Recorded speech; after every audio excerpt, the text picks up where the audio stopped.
Sevgili izleyicilerimiz, programımızda Azerbaycan Bakü'den devam ediyoruz. Yanımızda değerli doktorumuz Ülker Hanım var. Öncelikle merhabalar, sizleri biraz tanıyabilir miyiz? Hoş bulduk. Öncelikle hoş geldiniz vatanımıza. Ben Ülker Mursalova, uşaq nevrologuyum. Teşekkür ederim. Çok güzel hocam. Peki nöroloji hastalıkları nelerdir? Nöroloji hastalıklar aslında çok büyük, geniş hastalıklar grupudur. En çok rast geldiklerimizden söyleyeceğim. Buna aittir epilepsi, cerebral palsy, birincili, ikincili baş ağrılar, sinir ve əzələ hastalıkları ve diğer başka hastalıklar.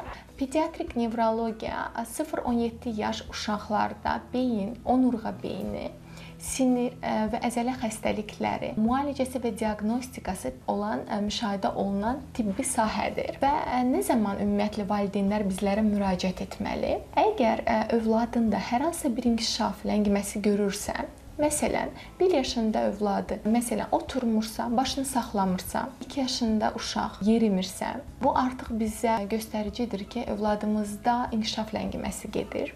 Məsələn, 3 yaşında bir uşaq danışmırsa, heç nitki yoxdursa, bunları bir valideyn görürsə, mütləq uşaq nevroloquna müraciət etməli. Əgər övladında baş ağrılarını görürsə, qıcolma tutmaları ilə rastlaşırsa və yaxud uşaq şikayət edir, pilləkənləri qalxdığı zaman yorulduğunu bildirir valideynə və yaxud axşama doğru yorulduğunu valideyninə bildirirsə, mütləq uşaq nevroloquna müraciət olunmalı, sinir əzələ xəstəlikləri inkar olunmalıdır. Ümumiyyətlə, valideynlərimizi çağırırıq, övladlarına qarşı diqqətli olmaqları, hər hansısa inkişaflarında bir ləngimə varsa, mütləq bizlərə müraciət etməli və əgər vaxtından əvvəl doğulmuş bir uşaqdırsa, körpədirsə, bu uşaqlar daha çox risk qrupundadırlar və bu uşaqlar mütləq bizim nəzarətimiz altında olmalıdırlar. Ümumiyyətlə, erkən təşxis həyat qurtarır. Çok güzel hocam. Peki bebeklerde, çocuklarda ateş yükselmesi durumunda neler yapılmalı? Hangi durumdan sonra sizlere başvurulması gerekiyor?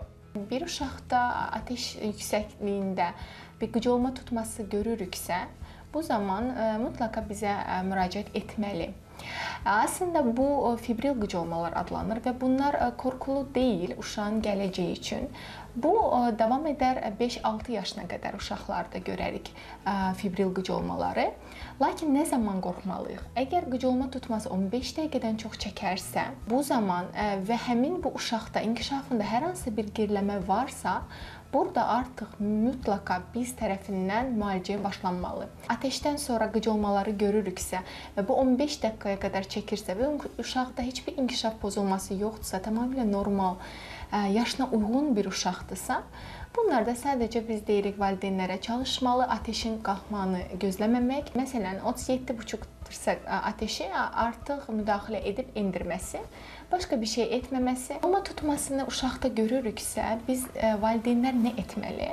İlk öncə təbii ki, anlıyoruz, çox panik yapıyorlar valideynlər və bu yüzden biz onları çağırırıq panik yapmamalarını, sağa və ya sola çocuklarını uzatmaq və təcili yardıma zəng etmələri. Biz tərəfindən araşdırılır səbəbi və daha sonra ehtiyacı varsa biz tərəfindən eynən müalicələrə başlanılır. Uyku düzeni olmayan çocuklara ne gibi önlemler alınabilir? Sizlere başvurması gerekir mi ailelerin?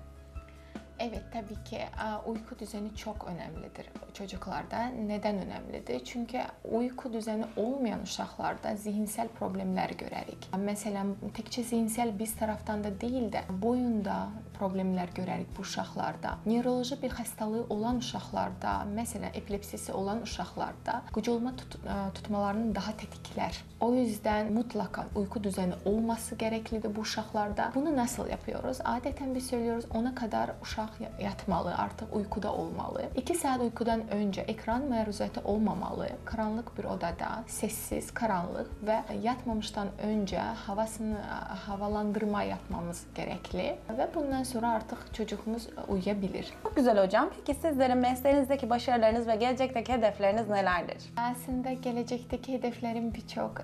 Çok istiyorum her yıl haricdə təcrübələr keçmək, kongrelerde iştirak etmək və yeniliklər bilgiləri araşdıraraq, öyrənərək kendi ölkəmdə, vətənimdə çocuklara, uşaqlara uygulamaq. Ümid edirəm bu üzrə başarılı ola bilirim. İnşallah hocam. Peki son olarak sizlerin eklemek istedikleri var mı? Ben çok teşekkür ederim bu röportaj için. Vermiş olduğunuz değerli bilgiler için biz çok teşekkür ediyoruz sizlere. Sevgili izleyicilerimiz, programımız kaldığı yerden devam ediyor. Bizleri izlemeye devam edin.